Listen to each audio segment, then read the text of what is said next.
if you watched my last video about bad jobs, I want to thank you for watching. I know a lot of us, we all have this shared experience and everyone has had a bad job. Everyone has a story. And so that's why I thought maybe I'll talk about some more bad jobs I've had. Unfortunately, I've had quite a lot. And to give a little backstory history before I talk about this job, I think nowadays a lot of us are familiar with Uber Eats, DoorDash, food delivery type services. And the job that I'm going to be discussing is a job that was kind of like that, but it was several years before those kind of services were commonplace. I really enjoyed driving. Like right now I'm driving in my car, but I think as a young person, I was always looking for jobs that involved driving. And I think back then, really the only kind of delivery type jobs you could get is working for like delivering pizza. Now, I even considered being a truck driver, but I think that there was some sort of fear in me that I wouldn't be able to control such a large truck like that. I was concerned about having to park the truck. I was not concerned about traveling long distances and driving the truck, but I thought, even though I've been told by many truck driving schools that you don't have to worry about unloading the haul, but I was always concerned that somehow, I was gonna have to be like big and buff and strong, and the person who unloads the stuff that I'm hauling, and maybe I just wouldn't have the strength for that. I think I had a lot of self-doubt. So I did try to pursue other type jobs that involved driving a much smaller vehicle. Now, I had jobs where part of my job duty maybe would have been to drive a box truck or, drive a company van or company car, but that wasn't something I did on the regular, on a daily basis. It was just something like once every couple of months they would have me do it. So I think that if there had been some DoorDash or some Uber Eats type jobs back when I was young, I think that would have been the perfect job for me. I mean, I really do. So that you get to drive your own vehicle, listen to music while you're driving, that you're in your own space, being able to work whenever you want to work, take time off when you want to take time off. I think anything like that would have been great for me in my much younger years if something like that had been around, but it just wasn't. But I think there was also kind of like this bias that doing a delivery job wasn't safe for women. And, back then, if you were a pizza delivery person, there were always stories in the news about them getting robbed for their money, working late at night, that just wasn't safe for women to do. And I had family and friend pressure telling me that that's not a safe job to take. So I feel like many times I was swayed away from taking any sort of job like that. Nowadays, I really don't think that's the case. I think much more people are doing that sort of job. There's not really any cash handling in that sort of job because most people, they pay with an app on their phone. So you're really just like delivering the food right to their doorstep. You're not really interacting with the people you're delivering to.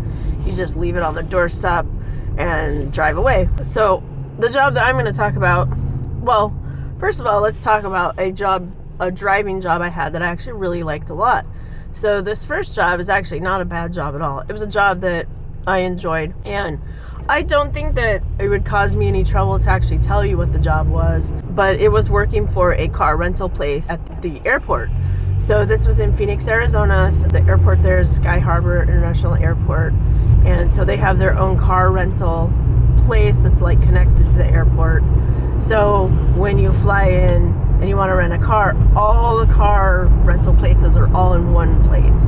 You can go from like desk to choose which one if you haven't already booked in advance. Okay, so in those kind of jobs, if you are not like in an executive office type position, the actual positions that interact with customers or interact with the cars, you have your rental people that work at a desk that you actually talk to face to face and you make a reservation. Then you have, when you're returning the car, there's people there that help you, assist you return the car. There's the people that actually clean the cars. So they have kind of like their own car wash. So when the cars get returned, they have to clean all the cars out, vacuum them out. So there's a lot of different positions within a car rental place. And so then there is what I was, and my job title was a transporter. That meant I drive cars. And, you drive cars for a car rental place? Well, that's because there's these big, huge car lots where they keep all the cars. And so they usually, when someone, says, I want to rent a car, you've got to drive the car from where the lot is up into where they come and pick up the car. So since we're talking the airport, airports, they have these big, huge parking garages. They have these big, huge car lots for the car rental places. So you can can kind of keep all that in mind of what's involved. So basically, you're a runner, you run out to where the car is at, you drive it up for the customer. A little more involved in that. But if aside from doing that all day, there is also times when you would have to move an entire fleet of cars. And this is where you have a whole team of transporters where we would be driving a whole bunch of cars, like maybe 50 cars off the lot. We would drive them to the Tucson airport. And so that was part of the whole job, is you were driving cars, kind of like moving the cars, transporting them back and forth between the Phoenix airport, Tucson airport. And that's about, I don't know, a 2-hour drive. And so you're, alone in a car by yourself, driving the car. You can listen to music, and they send you on your way. You take whatever car they've assigned you, and there could be all sorts of cars. So learning to drive different cars was interesting. So you drive the car from lot to lot. You drive from one airport to the other. And I really enjoyed that job. It was a lot of fun because back to what I was saying about being solo, being by yourself, being in the car, driving. For me, driving is really relaxing. So just driving around, listening to music. I really liked that job. And that was one of the last jobs I had before I ended up moving from Arizona to Washington, because of course I had to give them notice and let them know I was moving. Otherwise, I probably would have continued on with that job. It was a lot of fun. So if anyone asks, well, why don't you work there anymore? I mean, there's no reason. I mean, I would have loved to continue working there. It's just that I happened to move to a completely different state, and there wasn't really the option to transfer to, I guess, the Seattle airport or anything like that. So let's get back into what the actual bad job is that I want to talk about today. And it was a driving position, and it was driving in my own car. What car did I have then? I had a Pontiac Sunfire. It was a 2-door Pontiac Sunfire. When I had that job, it was a delivery job. I guess it would be considered like a courier job, because I had a certain set route where I would drive in my own car, and I would have to go from different offices throughout the Phoenix area. And in this part of time, this was Phoenix, Arizona, but a lot of the pickup locations were from West Phoenix to far north of Phoenix. And then the final drop-off destination was at the very south part of Phoenix. Is a very big city. So to drive all these different places, you're driving on the freeway and you're going to all these offices, you're doing the pickup, and the pickups were basically like picking up certain papers. Like there was a law office that I would go to that was in central Phoenix, so I'd pick up a bunch of papers there, and then eventually I have to bring them down to South Phoenix at the end of the day. And there was always a deadline. You had to be there by a certain time. So you had to make your pickups by a certain time, and then get them all dropped off by a certain time. And I'm driving in my own car. This was a job that I'm not really sure how I found the job. I was thinking maybe it was through Craigslist, but I'm not quite sure if it was online or through some sort of newspaper type ad. But this was, of course, way before we had any sort of like Uber Eats or DoorDash. And this is where, you're considered an independent driver. Well, you work the set hours that they tell you to work, and you go to the locations they tell you to go. But basically, I started doing this job. And so, of course, when you're driving your own car, you're using all that gas out of pocket. You're having to pay for your own gas to be driving all over Phoenix, Arizona, which is very large. And this is like for hours a day. Also, as you're probably aware, Phoenix, Arizona is very hot, and it's very easy for your car to overheat if you're doing all that driving all through the day, and you're having to stop and fill up for gas, and you're needing to hurry to make these deadlines. And so I got started on this job, and you know how it is when you first start a job that, of course I was curious, when is the payday? When do we get paid? Because sometimes when you first start a job, usually like if you have pay periods that are every 2 weeks, you have to first work 2 weeks before you get paid. But then you don't really get paid like after 2 weeks. You've got to wait like a week for them to process payroll. So it could be like you start a job and you don't actually get paid till like 3 weeks later. And so I understood that was kind of how it was going to be. So here I am driving every day, spending money out of pocket, paying for gas. And it's like, this job's actually costing me money because I haven't even been paid yet. And, I'm worried I'm going to run out of gas at some point. I mean, I'm certainly going to run out of money at some point if we don't get paid soon. And so I remember asking the company, asking them, well, when exactly is our payday, or when do I get my first paycheck? And their response was kind of like as if I was acting greedy, and people don't really like do jobs for fun. We're here to make money. That's what jobs are all about. So as I always say, I'm not doing this job out of the kindness of my heart. I'm here to make a living. So I've got bills to pay just like everybody else. And so they really gave me kind of an attitude that you sure are greedy asking for money, and it's like, well, I just want to know when we're getting paid, so I can kind of budget around that, and I kind of like made it known a couple more times after that as the weeks went on, like that, I'm kind of putting out my own money here. I'm having to pay for gas. I'm just wondering when we're getting our next paycheck. I'm, concerned. And, when it's like, now it's like a month later that I've been working there, we still haven't been paid. And I bring it up and I ask when we're getting paid. And the lady said to me, I'm not running a halfway house here. She's like, I'm sorry if, you don't know how to budget your money.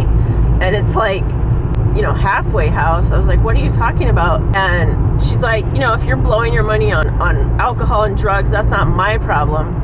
It's like, alcohol and drugs, like, what are you accusing me of? And also, if that's what you think of me, why would you hire me to have me driving all over the city if I'm, high on, drunk or whatever you're thinking? And it's like, I just want to like eat dinner and pay my rent, so I'm thinking like, where is this coming from? So that was odd, because then I felt like, okay, well, now I've got to kind of like tread lightly here. I've got to kind of tiptoe around, walk on eggshells, whatever you want to say, because I got to play it cool. I don't want to like flip out, because I still got to get paid. I've been putting in, like, I've been working here a month. They haven't even paid me yet. And now if I flip out and tell her to go shove it where the sun don't shine, then I'll never get paid. And who knows what's going to happen if I had to like try to take her to court or small claims court and try to get paid. So now I have to like really start kissing butt here, because I'm thinking like I really need to get paid. And to be quite honest, once they pay me, I'm probably going to quit at that point in time. But right now I've invested so much of my own time and money that I really just want them to pay me my paycheck, and I don't want to start any trouble. Apparently they've already got this negative image of me, so now I'm just trying to play it cool. Well, then what ended up happening, because I was doing so much driving all over town, is I got a flat tire on the route. And, I know how to change my own tire, and it sucks. You're stuck in traffic, you're stuck on the highway, which is like not exactly the safest place to be changing a tire. And I was also concerned that I wasn't going to meet the deadline to get everything turned in by the end of the day. So I called and I said, I'm just letting you know I got a flat tire, but I'm on it. I'm going to take care of this. Just want to give you a heads up what's going on. And she just went off on me about how I'm the most irresponsible worker she's ever had, and how she knew she couldn't rely on me, and now they're going to have to send someone out there to come pick up all the papers from me and deliver them for me, because I've screwed up the whole route. And she just like went on and on and on over the phone about like how terrible I was. And I was thinking like, well, I can probably still make it. I just wanted to give you a heads up of what's going on, because I just thought that that's what you're supposed to do, is like keep people in the loop of like any wrong, bad things that have happened while you're out on your route. So that was a big mistake. And and then plus I'm still thinking like, when is this lady gonna pay me? I don't know if like now at this point I'm being scammed or used, because she sure seems to be coming up with every excuse in the book to not pay me and to like twist it all around and blame it on me. So, I'm thinking like, man, now I've got to like pay for a new tire. This is all out of pocket. They're not paying for this stuff. I have to pay for it. I have to pay for it up front, out of pocket, just in order to do my job, which is, like most jobs, you are responsible. But there seems to be quite a huge investment that when you are a driver and you're your own individual person, you are really like having to put out a lot of energy and money and time and everything into this sort of thing. So this is kind of, I guess, how I'll wrap up the story of my bad job, because I ended up finally getting paid by her. I immediately quit once I got paid. I wanted nothing to do with that company ever again. I even kind of swore off ever being a driver ever again, because I was just so like put off by the whole experience. I'm sure you can relate. So obviously when it came to years later and I got the job at the airport driving cars, that was driving somebody else's car. And I actually enjoyed that job, and I was actually getting paychecks there. I wasn't getting told that, that she wasn't running a halfway house, the way she put it, which I just thought it was appalling, really, how I was treated, not just the disrespect or the insinuations of what kind of a low-life deadbeat she thought I was. I'm working for her and I'm working my butt off, but so be it. So that is my story today for bad jobs, and if you can relate, please leave a comment below, because I would love to hear about your bad job experience.